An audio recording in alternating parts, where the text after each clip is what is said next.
a topic we've been visiting on quite frequently, the B117 strain. So uh, this is a new strain that's come out in England for in like December, and Mhm. last time we had this news show, there was like quite a lot of panic because the UK government had went out and said, okay, we're worried that this is much more severe. There are maybe more deaths associated with it, and Mhm. they cited three papers that were as of yet unpublished and still are unpublished at this moment. But so in the meantime, to follow up on that story, we've got this study coming from the COVID Genomics UK group. Uh, they've been looking. They pulled data from this thing called the COVID Symptom Study app, which is essentially this app where people would enter in any symptoms they're feeling on a day-to-day basis, Hmm. and then and these people there are people around the country who around the UK who have this app, and then they're Yeah. comparing that to genomics data collected by COG around the same time.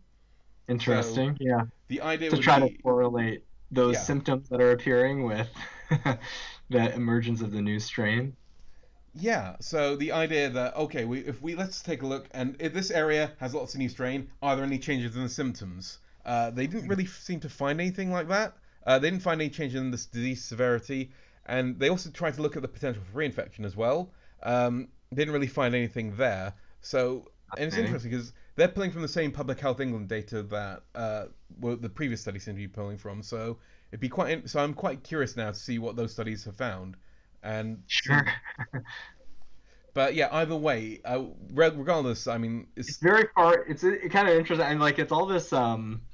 This is like what we've been seeing with the new variant, right? Is that mm, like you have to get really creative with the way that you're collecting the data because like there's lots of people infected. We know there's a large proportion of people infected like this, but like we don't have those like bench research experiments, right, to mm, correlate things.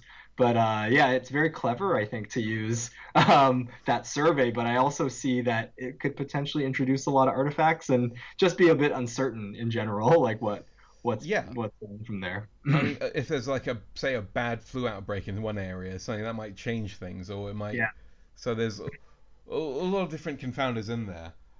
yeah, But I found it kind of interesting. yeah.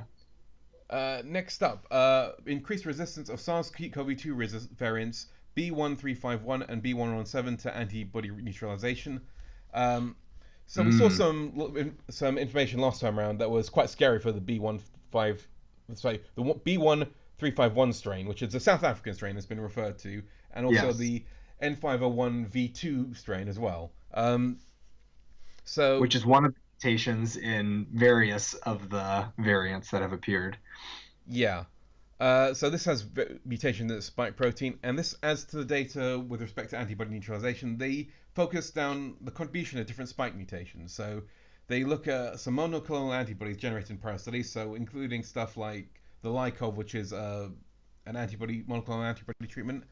They also look at like Regeneron, and Huh. they checked that against convalescent vaccine serum. So and they looked to see like what part of the spike proteins are being neutralized, and neutralization doesn't seem to get abolished completely, but the South African strain does seem to have does seem to tend to need more antibodies to neutralize it than anything else. So we are seeing that slight resistance. So which is Yeah, which is confirming that sort of the frightening result from the convalescent serum, right? That yeah, we saw from the South African variant. Yeah. Oh, they're also looking at convalescent plasma in this one as well. yeah. Yeah. So so this one has a So they bit of have the everything. same. They also have a replication of that data that we saw earlier because they Yeah, have convalescent plasma over the South African strain. yeah, and replication is very important because each study doing having more people investigate a research question, it does kind of have that add that confirmation. Yeah. Um, But this convalescent is these aren't this is not convalescent meaning they've been previously infected, right? yes. These people have been previously infected. But there's also they also have vaccinee. I've never said that word before. Yeah. Vaccinee serum. Yes. Um, That's getting more important because now people are worried about whether vaccines can protect against these strains. Um, right. yeah, which gives me the perfect segue to the next paper, Yes, absolutely. which is SARS-CoV-2 B117 escape from mRNA vaccine elicited neutralizing antibodies. Mm.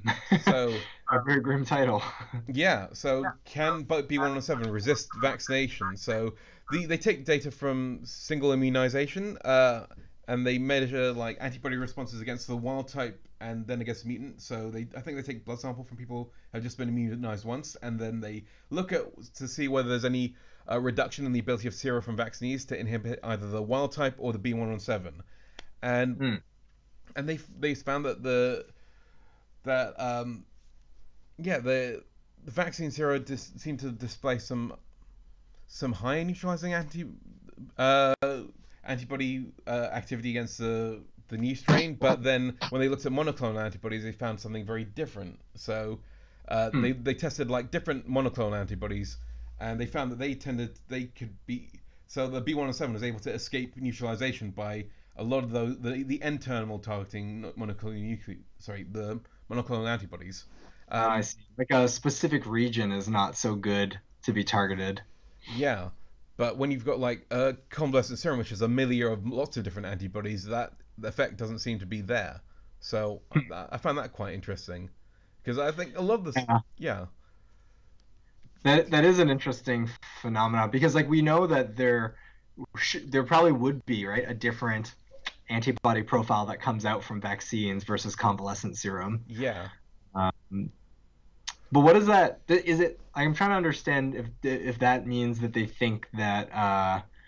I mean, this would be a reason to get vaccinated, and even if you have been previously infected, right? This is also yeah, part of that sort of thought, because like it really is a very different profile from the antibody side. And again, like I think maybe the thing that we should remind people of is this is that one component of immunity, but there's also that cellular component that's just more difficult to measure and hasn't been pulled through in this yeah. type of analysis.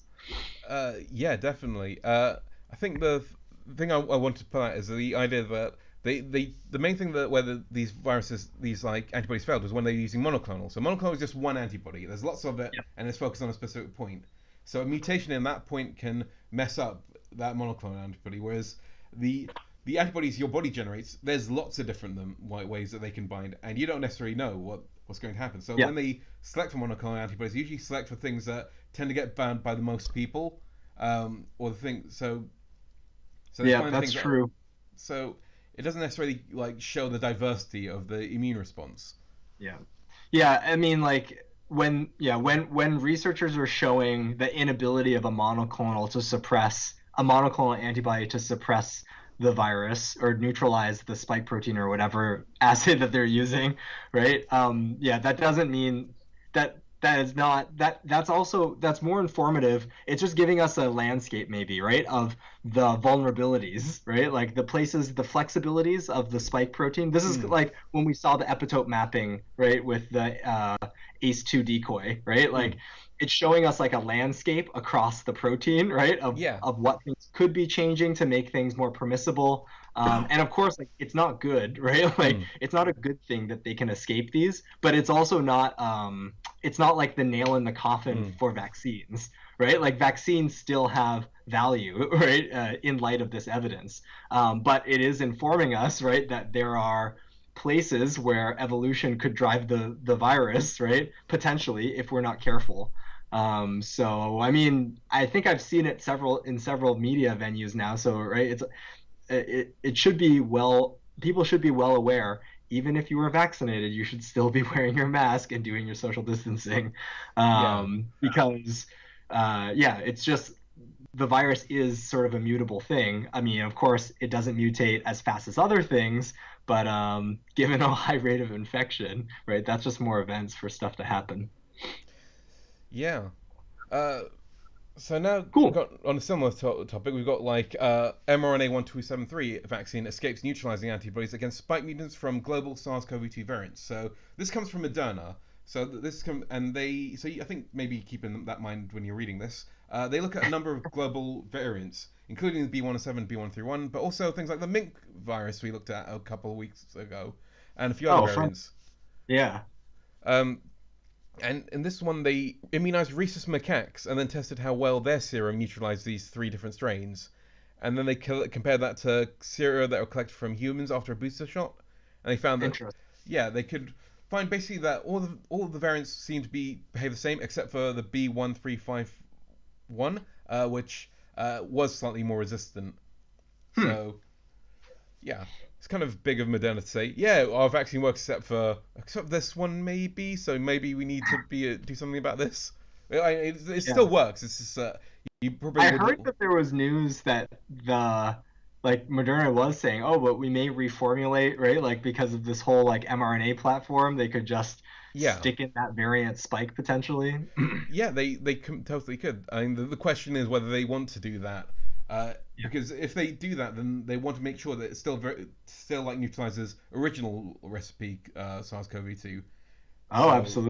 Yeah. that's the thing that they need to figure out, whether they can create the version of Spike that will work for both, or whether they'll And need to I like, mean, I think the other thing is like, what is the proper like this vaccine platform? It's very new, right? Like mm, in terms of and it's being deployed at such a wide scale, right? Like this would have never happened, right, in a regular circumstance. So it also actually brings up new regulatory questions, like how should such like what is the standard of evidence that we want to see from a type of vaccine like this, right? That just varies this mRNA behind it and the protein is like a little bit different. Yeah. yeah, I feel like there is some precedent there with the influenza vaccines, which are changed on a yearly basis. So I feel like, Right. Yeah, that's a very good point.